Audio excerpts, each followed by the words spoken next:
Hello everyone, first time మన channel చూస్తుంటే subscribe చేసుకోవడం మర్చిపోవద్దు. వీడియోలోకి వెళ్ళినట్లయితే హోమానికి రావాల్సిన వాళ్ళ లిస్ట్లో కావేరి శ్రీధర్ వాళ్ళని కూడా పిలవడంతో వాళ్ళెందుకు హోమానికి వస్తారు, అసలు వాళ్ళకి ఈ ఇంటికి సంబంధం ఏంటి అని చెప్పి నిన్నైతే రచ్చ చేస్తారు కదా జ్యోత్స్న పారిజాతం. ఇక ఈరోజు శివనారాయణ అయితే వాళ్ళిద్దరిని పిలిచి వెళ్ళి శ్రీధర్ ఇంటికి వెళ్ళి వాళ్ళ కుటుంబం మొత్తాన్ని హోమానికి ఆహ్వానించి రమ్మని చెప్తాడు. మేము ఎట్టి పరిస్థితుల్లో పిలవం అని చెప్తే అయితే సరే, పిలవకపోతే పారిజాతాన్ని ఇంట్లో నుంచి గెంటేస్తానని అయితే చాలా మర్యాదగా చెప్తాడు. అప్పుడే కార్తీక్ని వాళ్ళతో పాటు వెళ్ళమని, వాళ్ళు శ్రీధర్ వాళ్ళు వస్తామని మాట తీసుకుని మరీ రావాలి, రాకపోతే ఏదో గుడి దగ్గర పారిజాతాన్ని దించేసి జ్యోత్స్నాని మాత్రమే ఇంటికి తీసుకుని రమ్మని అయితే చెప్పి పంపిస్తాడు. ఎక్కడ శివనారాయణ ఇంట్లో నుంచి గెంటేస్తాడో అన్నమాట తూచ తప్పకుండా చేస్తాడన్న భయంతో పారిజాతం జ్యోత్స్న అయితే వచ్చి శ్రీధర్ వాళ్ళని పిలిస్తే అసలు మీరు ఎవరో కూడా మాకు తెలియదని అయితే చెప్తాడు శ్రీధర్. ఏంటల్లుడు ఇలా మాట్లాడుతున్నా, నేను మీ అత్తగారిని అని అంటే మా అత్తగారు ఎప్పుడో చనిపోయారు అని చెప్తాడు. ఇక జ్యోత్స్నం చూసైతే ఈ అమ్మాయి ఎవరో నాకు అసలు తెలియదు, ఇదే ఫస్ట్ టైం చూడడం అని చెప్తాడు. ఇక ఇద్దరికి షాక్ అయితే తగులుతుంది. ఇక మొత్తానికి కాసేపటికి లోపలికి వెళ్ళి కూర్చొని మాట్లాడుతూ ఉంటారు. మీరైతే కుటుంబం అంతా హోమానికి రావాలి అని చెప్తే ఇంటికి వచ్చిన మా మామయ్య గారిని నోటికొచ్చినట్టు మాట్లాడి అవమానించి పంపించారు. ఇప్పుడు ఏ మొహం పెట్టుకుని మళ్ళీ పిలవడానికి వచ్చారు?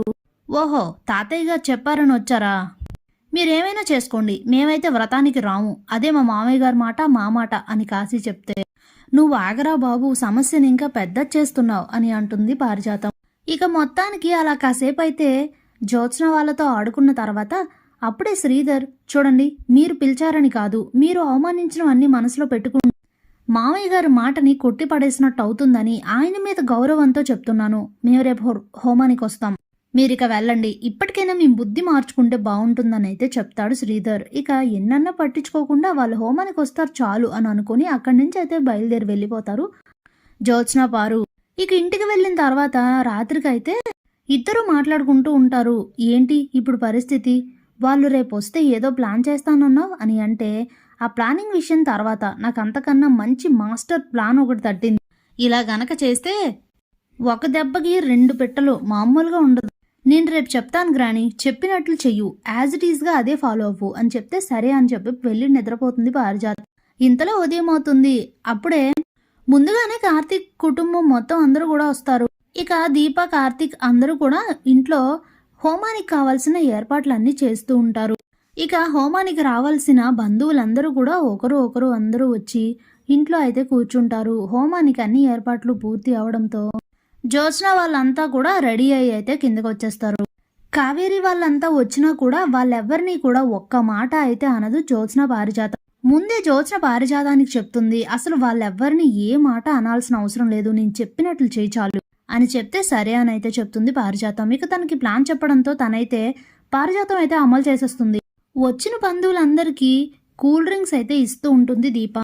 ఇక ఆ కూల్ డ్రింక్స్ తాగిన బంధువులందరూ కూడా నెమ్మదిగా ఒక్కొక్కరుగా స్పృహ కోల్పోతూ ఉంటారు.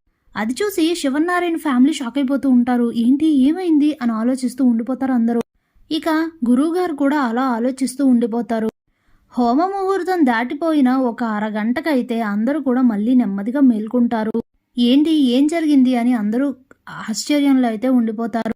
అప్పుడే పారిజాతానికి జ్యోత్స్న చెప్పింది అయితే గుర్తు చేసుకుంటుంది. తనకి మత్తు టాబ్లెట్స్ ఇచ్చి అది వాటినైతే పౌడర్ చేసి అన్ని కూల్ డ్రింక్స్ యొక్క బాటిల్స్లో కొంచెం అయితే కలపమని చెప్తుంది. అదే అందరికీ ఇస్తారు కాబట్టి అందరూ కాసేపు అయితే స్పృహ కోల్పోతారు.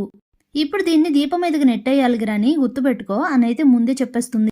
దీపా, కార్తీక్ వల్ల అందరికీ కూల్ డ్రింక్స్ అయితే సర్వ్ చేసి ఇచ్చారు కాబట్టి ఇక వాళ్ళ మీదకి అయితే వెళ్ళిపోతుంది.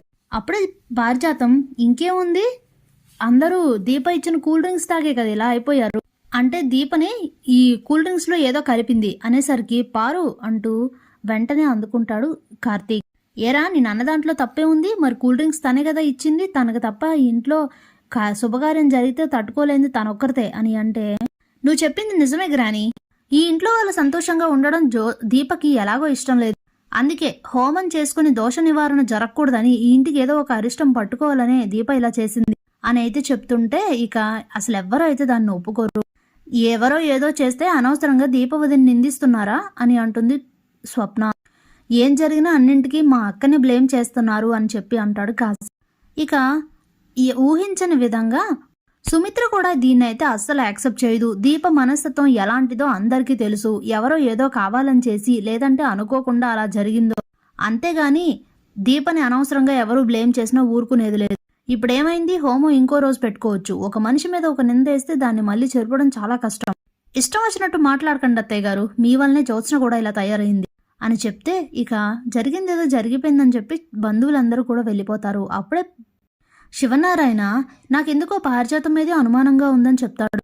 స్టన్ అయిపోయి ఉండిపోతారు జ్యోత్స్న. పారిజాతం, ఏం మాట్లాడుతున్నావు తాత, అదేంటి గ్రానీని ఎందుకంటున్నావు అని అంటే, నిన్న ఇష్టం లేకపోయినా కూడా కావేరి వాళ్ళని పిలుచుకురమ్మని పంపించాను కదా, అందువలన గాని అదేమైనా మనసులో పెట్టుకొని నా మీద కోపంతో నా పరువు తీయాలని ప్లాన్ చేసిందేమో అని అంటే, అయ్యయ్యో ఏమండి ఎంత మాట, నాకేం తెలీదు అని చెప్తుంది. ఏమీ తెలియనట్లు నంగనాచిలా.